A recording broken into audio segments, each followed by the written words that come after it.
with all due respect, this is not about pointing the finger.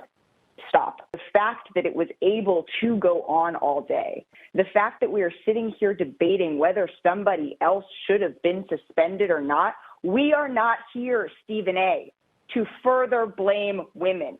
That is not why we are here. What we just listened to is something most of us heard when it first happened.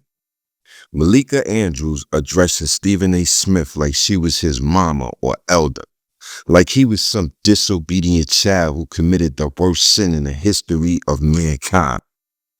This moment went viral and it sparked heated debates about Malika's tone and her treatment of men, especially black men.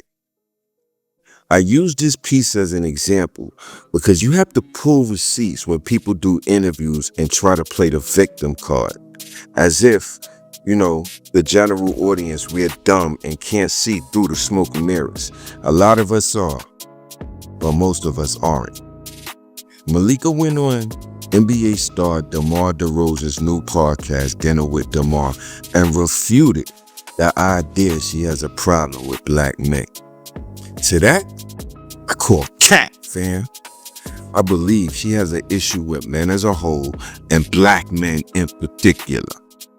Actually, I feel like a lot of women at ESPN share this sentiment, yet they cover male-dominated sports. Please make it make sense. This is one of the reasons why I started watching Fox Sports more often. At least over there, I don't feel like I'm constantly hearing anti-male rhetoric from women who are covering men's sports. However, I don't know it all, and my perception can be flawed of Malika. That's exactly why I would love to hear you guys' view of the situation. And the women especially, please don't be bashful. Get in the comments. Speak your piece. All right, take a listen to Malika and DeMar, and when we come back, we're going to wrap it up.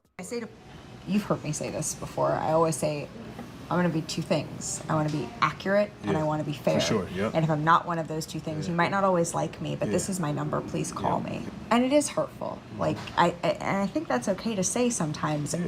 It hurts. Yeah. Even, it doesn't matter if it is someone who is credible or someone with a big platform, or if it's someone in their mom's basement just firing off a post. Sometimes it is hurtful when that seeps through, particularly for me when it's not true. Right. And that's been the hardest part for me sometimes is stomaching the falsehoods, particularly, this you hate black men, or think that couldn't be farther from the truth, and using my family or the way that my family looks as some sort of evidence of that. And that is just untrue. For sure. And is just unkind. And we all have jobs to do, and we do our best. I try to do my best to show up every day in a way that you guys know what I'm about. And that doesn't mean that I've covered every story perfectly. It doesn't mean that I don't make mistakes, but I think I'm pretty good at saying to you guys in particular, could have been better there. Girl, wow.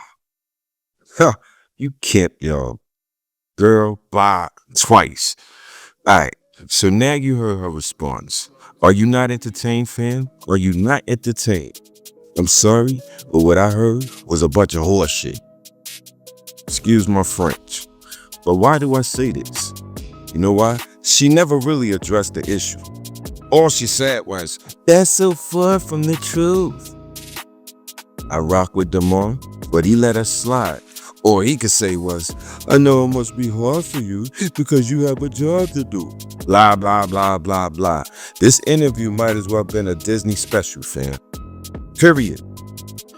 Why didn't he ask her specifically about her clash with Stephen A? Why didn't he ask her about the vitriol and venom in her tone when speaking on the Ime Udoka scandal?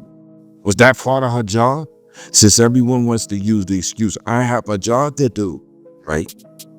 Why was it so hard for her to see Stephen A wasn't attacking women? He was bringing up a fair point. This was a married woman who broke her vows and cheated on her husband willingly. How does Ime Udoka get painted as the world's worst nightmare while she gets no smoke? She gets to keep her identity secret while Ime loses his job and gets publicly dragged? With all due respect, this is not about pointing the finger. Stop. The fact that it was able to go on all day, the fact that we are sitting here debating whether somebody else should have been suspended or not, we are not here, Stephen A., to further blame women. That is not why we are here. See what I mean? Do you see what I mean? That wasn't just reporting. That was personal. You could feel the venom in her voice. And yet, Malika gets a pass? Stephen A. being a great company man, he tried to calm the waters later on down the line and say Malika was just doing her job, she doesn't choose topics, etc., etc., etc. Well, damn it, she chose to berate you and talk to you like you was some dirty little kid with boogers in his nose who just sat on grandma's white couch. Axe. Remember her reporting on Brandon Miller on his draft night? Or Joe Mazzulla when he got hired? Look at how she tried to come at Big Pro live on that NBA show.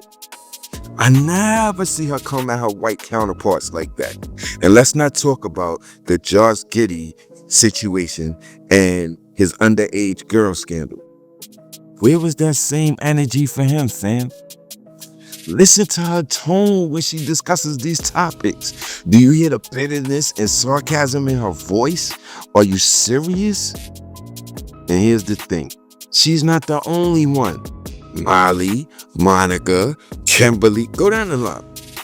Listen to the scathing way they speak about men, especially black men. It's another level of nasty, fam. ESPN is losing male viewership. At least my male viewership. You feel me? In this part of the programming, can't be serious. Who the hell wants to listen to that, fam? All right. And then, you got Charles Barkley, who he's another one who claims he was just doing his job. He went on a worldwide tour telling people how terrible of an owner his alleged best friend forever, Michael Jordan, was. Pull up some of those clips, fam. I would have told his ass to kick rocks too. And I got love for Charles Barkley. But you gotta listen to it for yourself, the tonality. Right? He sounds like a guy who was salty he didn't get a front office position on his best friend's team. Nobody talks about that part.